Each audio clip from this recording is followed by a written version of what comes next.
उत्तर प्रदेश का ज़िला एक हाथरस लगता है और हाथरस ज़िला का एक गांव पड़ता है जिसका नाम होता है तिविरज।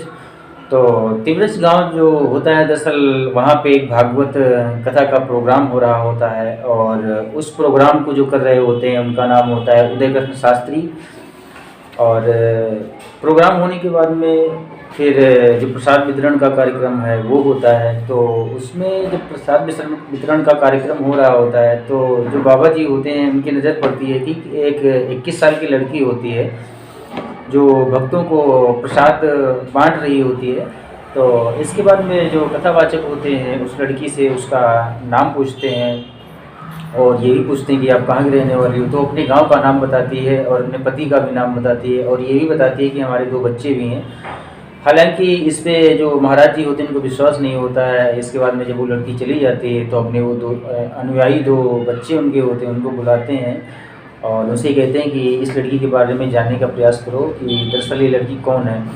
उसके बाद में उनके 2 अनुयायी जो बच्चे होते हैं वो उस लड़की के गांव में जाते हैं और जाने के बाद में जानकारी जुटाते हैं। तो जानकारी जब जुटाते हैं तो वो जानकारी कुछ सच पाई जाती है और जिसके बाद में जो वो कथावाचक पंडित जी होते हैं उदय कृष्ण शास्त्री जी, वो उत्तर प्रदेश के जो उप मुख्यमंत्री जी होते हैं उनसे बात करते हैं और उनको सारी इस कहानी के बारे में बताते हैं। और इसके बाद में जो उप मुख्यमंत्री होते हैं वो जो अलीगढ़ के तत्कालीन एसएसपी होते हैं उनसे बात करते हैं और ये कहते हैं कि ये जो शास्त्री महाराज हैं इनकी बात को गंभीरता से लिया जाए और ये जो बात कह रहे हैं इनकी बात को बहुत ही सीरियस लिया जाए, उस पर ध्यान दिया जाए। और फिर ये बात कहने के बाद में जो ये शास्त्री जी होते हैं वहाँ से वापस आ जाते हैं और सीधे अलीगढ़ के जो एसएसपी होते हैं उनके पास जाते हैं और शास्त्री जी के साथ में एक बूढ़ी औरत भी होती है जिसका नाम सुनीता होता है। वहाँ पे जाके एसएसपी से जब भी बात करते हैं कि दरअसल 7 साल पहले जिस कत्ल में एक लड़की को जेल भेजा गया है और जिस लड़की के मर्डर में, जिस लड़की के कत्ल में दरअसल वो लड़की आज भी जिंदा है। तो इसके बाद में जो एसएसपी होते हैं कहते हैं कि आप किस बेस पे, किस आधार पे ये बात कह रहे हो। तो दरअसल मित्रों जब इस कहानी के लिए जो एसएसपी होते हैं तत्कालीन उन पे उप मुख्यमंत्री का जब प्रेशर पड़ता है, दबाव पड़ता है, तो इस घटनाक्रम की जो जांच होती है इसकी रिस्पांसिबिलिटी, इसकी जिम्मेदारी जो सीओ साहब को दी जाती है जो कि जिनका नाम डॉक्टर इगलास होता है। और फिर जब वो जांच पड़ताल करते हैं तो हकीकत में जो ये शास्त्री महाराज होते हैं वो कहानी जो बता रहे होते हैं दरअसल वो कहानी बिल्कुल सच होती है। जब इस कहानी के ऊपर से पर्दा उठाया जाता है और जिस लड़की के कत्ल में एक लड़का 7 साल से जेल में रह रहा है और वो एक्चुअली ज़िंदा होती है। तो मित्रों आज की कहानी के माध्यम से दरअसल हम ये जानने का प्रयास करेंगे कि इस लड़की के ज़िंदा होने और 7 साल मर्डर होने की असली कहानी क्या है। मित्रों नमस्कार, शास्त्रीय काल, आदाब, राम राम। मैं मुकेश मिश्रा। मित्रों मेरे आज के इस न्यू एपिसोड में आप सभी लोगों का बहुत बहुत हार्दिक स्वागत, अभिनंदन और आत्मीयता के तौर पे बहुत बहुत प्यार और आपके स्वर्णिम भविष्य की कामना। मित्रों आज की जो सच्ची घटना है, ये सच्ची घटना उत्तर प्रदेश का एक ज़िला पड़ता है अलीगढ़ और अलीगढ़ में एक गांव पड़ता है जिसका नाम है घंटोली और जो कि थाना गोंडा के अंतर्गत आता है। वहाँ का रहने वाला एक लड़का होता है जिसका नाम पंकज उर्फ भोला होता है। ये 27 मई 2015 का वाक़या है। ये मथुरा से फिरोजाबाद के लिए जा रहा होता है पेशी करने के लिए और बाय द रोडवेज को जाना होता है और इसके साथ में जो 4 पुलिस के जवान भी होते हैं, सिपाही भी होते हैं, वो होते हैं। और जब ये रोडवेज थाना टुंडला के पास में पहुंचती है तो अचानक से तकरीबन 12 जो डकैत होते हैं, बदमाश होते हैं, वो आ जाते हैं, इस रोडवेज को घेर लेते हैं और घेरने के बाद में फायरिंग करने लगते हैं। और जिसके बाद में ये जो पंकज जो भोला होता है, जो पुलिस के जवान होते हैं, उनको धक्का दे करके भाग जाता है। जब भाग जाता है तो ये कहानी सोशल मीडिया और अखबारों के माध्यम से, न्यूज़ चैनलों के माध्यम से और जो भी सोशल मीडिया के प्लेटफॉर्म होते हैं इनके माध्यम से जब वायरल होती है तो जाहिर सी बात है पुलिस पे दबाव पड़ता है, प्रेशर पड़ता है। ये बात उत्तर प्रदेश के जो तत्कालीन डीजीपी होते हैं उन तक पहुंचती है तो जब पुलिस पे प्रेशर पड़ता है तो अंततः एक दिन पुलिस को सूचना मिलती है मुखबिर के द्वारा कि 9 अगस्त 2015 का ये वाक़या होता है। पन्ना देवी एक जगह पड़ती है, वहाँ पे एक व्यक्ति बाइक से जा रहा होता है। इसकी सूचना जब पुलिस को दी जाती है तो पुलिस हरकत में आती है, तत्काल प्रभाव में आके वहाँ पे पहुँचती है। पहुँचने के बाद में जब उसको अरेस्ट करती है तो दरअसल वो जो व्यक्ति होता है वो पंकज उर्फ भोला ही होता है, जिसके बाद में ये इसको अरेस्ट करके जेल भेज दिया जाता है। और फिर जब जेल भेज दिया जाता है तो पुलिस इस विषय पे भी काम करती है कि दरअसल जो 12 डकैत 12 बदमाश इसको छुड़ाने के लिए आते हैं, दरअसल वो फिर व्यक्ति कौन होते हैं। तो उसके बाद में जब पुलिस उस विषय पे जांच पड़ताल करती है तो पता लगता है अलीगढ़ का थाना गोंडा के अंतर्गत जो गांव घंटोली होता है, जहां का ये भोला और पंकज रहने वाला होता है, वहां का ही एक रहने वाला ये लड़का होता है, जिसको 19 अगस्त 2015 को गिरफ्तार कर लिया जाता है। और गिरफ्तार करने के बाद में जब इसकी हिस्ट्री शीटर होने की सारी बात खंगाली जाती है तो पता चलता है कि 2013 में पाली में एक पुलिस के साथ में इसकी मुठभेड़ होती है, जिसमें पुलिस की टीम को इसने काफ़ी नुकसान भी पहुंचाया था।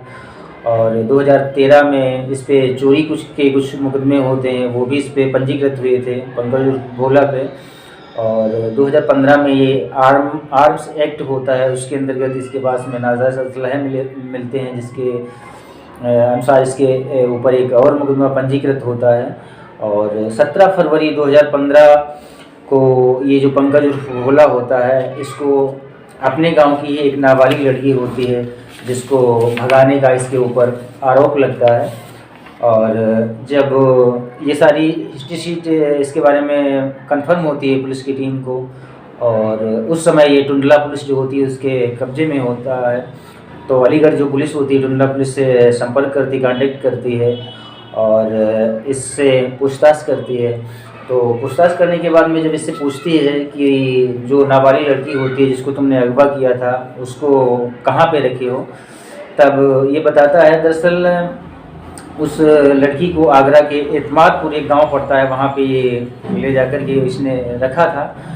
और फिर जब ऐसी बात बताता है तो पुलिस की जो टीम जो होती सीधे आगरा के एतमादपुर पहुँचती है। तो वहाँ पे काफ़ी जांच पड़ताल करती है, लेकिन उस पर लड़की का कहीं भी पता नहीं चलता है। लेकिन इसके बाद में कुछ दिनों के बाद में पुलिस की जो टीम होती है उसको सूचना मुखबिर के द्वारा मिलती है कि दरअसल जो एतमादपुर होता है उसके पड़ोस में ही एक 21-22 साल की जो लड़की होती है उसकी डेड बॉडी मिलती है। तो जब ऐसी सूचना मिलती है तो तत्काल जो अलीगढ़ पुलिस होती है वो प्रभाव में आके वहाँ पे पहुँचती है। पहुँचने के बाद में जो लड़की जिसका किडनैप किया गया था पंकज उर्फ भोला के द्वारा, उसी के लड़की के माता पिता को सूचित किया जाता है, उनको बुलाया जाता है। और बुलाने के बाद में जब उस डेड बॉडी को दिखाया जाता है, जो लड़की की डेड बॉडी होती है, तो दरअसल उस लड़की का जो चेहरा होता है काफ़ी बिगड़ चुका होता है। कपड़ों के आधार पे जो उसके परिवार के सदस्य होते हैं, उसके माता पिता होते हैं, वो इसकी पहचान करते हैं। और पहचान करने के बाद में फिर इस पे जो पंकज उर्फ भोला होता है, इस पे पहले तो 3-4 मुकदमे चल ही रहे थे और जेल में था। इसके बाद में पहले तो इस लड़की के अपहरण का भी मुकदमा इस पर पंजीकृत हुआ। अब इसके बाद में इस पर जो हत्या का भी मुकदमा होता है वो पंजीकृत हो जाता है और इसको जेल तो पहले से ही था इस पर। इसके बाद में जो हत्या का मुकदमा होता है वो भी इस पर पंजीकृत हो जाता है। और 25 सितंबर 2015 को कोर्ट में इसके खिलाफ जो भी साक्ष्य होते हैं, जो इसकी केसों की जो फाइनल चार्जशीट होती है पुलिस द्वारा सबमिट कर दी जाती है और जिसके आधार पे पुलिस इसको जेल भेज देती है और 3 साल तक ये जेल में रहता है। उसके बाद में 2016 का ये वाक़या होता है। धीरे धीरे इस पे जो रासुका एक एक्ट होता है वो भी लगा दिया जाता है। रासुका एक्ट जो होता है अपने में एक बहुत गंभीर एक धारा होती है और उसके बाद में इस 2016 में इसकी जो बेल होती है, जमानत होती है, वो पास हो जाती है और ये वापस आ जाता है। लेकिन जो व्यक्ति बेल पे वापस आता है जेल से छूट के, उसकी अपनी एक तय सीमा होती है, एक तय सीमा के अनुसार फिर उसको जेल के पास जाना होता है, जेल में जाना होता है। दरअसल ये बेल पे जब आ जाता है तो उसके बाद में ये जेल के लिए या अपनी पेशी के लिए नहीं जाता है। इसके बाद में जो पुलिस होती है इसके खिलाफ जमानती वारंट जारी कर देती है, तब भी ये जब हाजिर नहीं होता है तो इसके खिलाफ जो कुर्की के आदेश होते हैं वो आ जाते हैं। और दरअसल ये अपने परिवार में इसके जो पिता थे पहले ही ख़त्म हो चुके होते हैं और अपने परिवार में एकलौता बेटा होता है अपनी माँ का। केवल इसकी जो बुजुर्ग माँ होती है सुनीता देवी वही होती हैं। और फिर इसके घर के जब कुर्की के आदेश आ जाते हैं तो ये डर की वजह से शायद कि घर की कुर्की हो जाएगी और शायद मैं तो अभी तक परेशान नहीं था, अब हमारी माँ भी परेशान हो जाएंगी, तो इसकी वजह से फिर ये आत्मसमर्पण कर देता है, सरेंडर कर देता है। फिर जब सरेंडर कर देता है तो इसकी जो माँ होती है काफ़ी विचलित हो जाती है, परेशान होने लगती हैं। फिर ये इनका जो मन होता है अध्यात्म की तरह मुड़ जाता है और जब अध्यात्म की तरफ ये मुड़ जाती हैं, भगवान की भक्ति भावना सेवा में हर वक्त लीन रहती हैं, तो उसी बीच जो ये एक जो शास्त्री जी होते हैं उदय कृष्ण शास्त्री जी, ये हाथरस का जो एक गांव होता है तिब्बत जहाँ पे कथा सुना रहे होते हैं, वहाँ पे इनकी जो माँ सुनीता देवी हैं वहाँ पहुँचती हैं और इस लड़की के बारे में बताती हैं और उसकी फ़ोटो भी दिखाती हैं। लेकिन जो शास्त्री जी होते हैं उनके दिमाग में वो फ़ोटो जो होती है बहुत अच्छी तरह से बस जाती है और उस बुज़ुर्ग माँ का जो दुख था, कष्ट था, पीड़ा थी, उसको शायद वो भी नहीं भूल पा रहे थे। इसलिए उन्होंने इस बात को गंभीरता से लिया और गंभीरता से लेने के बाद में एक दिन का ये वाक़या है कि जब वो हाथरस के गांव तिब्बत में कथा सुना रहे होते हैं और उसके बाद में जब प्रसाद वितरण का कार्यक्रम होता है और अपनी नज़रों के सामने वो 21 साल की लड़की देखते हैं तो मन में उनके विचार आता है कि शायद ये वही लड़की है। हालांकि उसका पता पूछते हैं और पता बताने के बाद में भी उनको विश्वास नहीं होता। फिर वो जो अपने जो अनुयायी होते हैं उनको भेजते हैं, भेजने के बाद में जो लड़की बताती है वो दरअसल कहानी बिल्कुल सही होती है। और इसके बाद में जब वो बिल्कुल अपने में आश्वस्त हो जाते हैं तो जो उत्तर प्रदेश के उप मुख्यमंत्री होते हैं उनके पास में जो हिस्ट्री सीटर जो वो पंकज भोला होता है इसकी माँ को लेके जाते हैं, सारी बात बताते हैं और बात बताने के बाद में जो अलीगढ़ के तत्कालीन एसएसपी होते हैं उनको जो मुख्यमंत्री फ़ोन करते हैं सारी बात बताते हैं। तो जो एसएसपी होते हैं वो इस केस की जो एक जांच पड़ताल का जो आदेश होता है वो सीओ इजलास करके होते हैं उनको देते हैं और जब वो इस चीज़ की जानकारी करते हैं और जांच पड़ताल करते हैं तो अंततः एक दिन वो जो लड़की होती है वो हाथरस जिला का एक गांव होता है नगला चोखा, वहाँ से उस लड़की को अरेस्ट किया जाता है और अरेस्ट करने के बाद में उसकी भाई बहन माता पिता इनको भी अरेस्ट किया जाता है और एक साथ इनको बिठाया जाता है। बिठाने के बाद में जब इनसे पूछताछ होती है, पूछताछ होने के बाद में पुलिस के सामने एक और प्रश्न था कि दरअसल उस आगरा के जो इत्तेफाकपुर में पहले जो लाश मिली थी 7 साल पहले मिली थी वो दरअसल फिर वो लाश किसकी थी। तो इस वाक़या से पर्दा उठाने के लिए पुलिस की जो टीम होती है इस परिवार के सभी सदस्यों का डीएनए टेस्ट कराती है और डीएनए टेस्ट उस लड़की से मैच हो जाता है और फिर अपने हिसाब से पुलिस का एक बयान आता है कि ये जो लड़की है जिसको पहले मृत घोषित किया गया था वो लड़की कोई दूसरी थी और ये लड़की जो रियलिटी तौर पे वही लड़की है। फिर इसके बाद में पूछा जाता है कि तुम जब एतपातपुर में थी तो यहाँ कैसे तुम आ गई। उसके बाद में बताती है कि दरअसल ये भोला और जो पंकज होता है ये आगरा के एतमादपुर में हमको ले गया था और वहाँ पर छोड़ के हमको कहीं चला जाता है।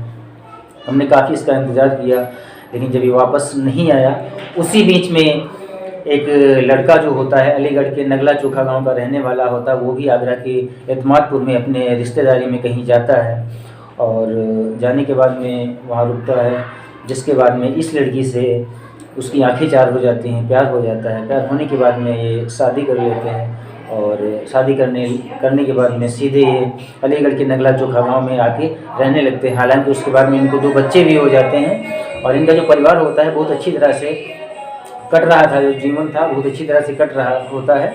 लेकिन जब ये सितंबर 2022 में इस घटनाक्रम का खुलासा होता है, तो पुलिस की टीम जब पूछती है इनसे कि तो फिर उस पंकज उस भोला को जब तुमने जेल करवाई थी, तो उसमें तुम्हारा तथ्य क्यों नहीं है। हालांकि उस बीच में जो लड़की होती है अपने माता पिता से बात भी करती है, लेकिन उसके माता पिता बताते हैं कि दरअसल भोला और पंकज को उस समय जेल हो जाती है, और हम लोग पुलिस के केस में और न फंस जाएं कि इस जब घटनाक्रम से पर्दा उठेगा तो शायद हमको भी जेल हो जाएगा, जेल जाना पड़ेगा। इसकी डर की वजह से हमने इस रहस्य पर से पर्दा नहीं उठाया, और हमने जो भी कुछ हो सका था उसको गोपनीय रखा। ऐसी जानकारी उसके माता पिता के द्वारा दी जाती है।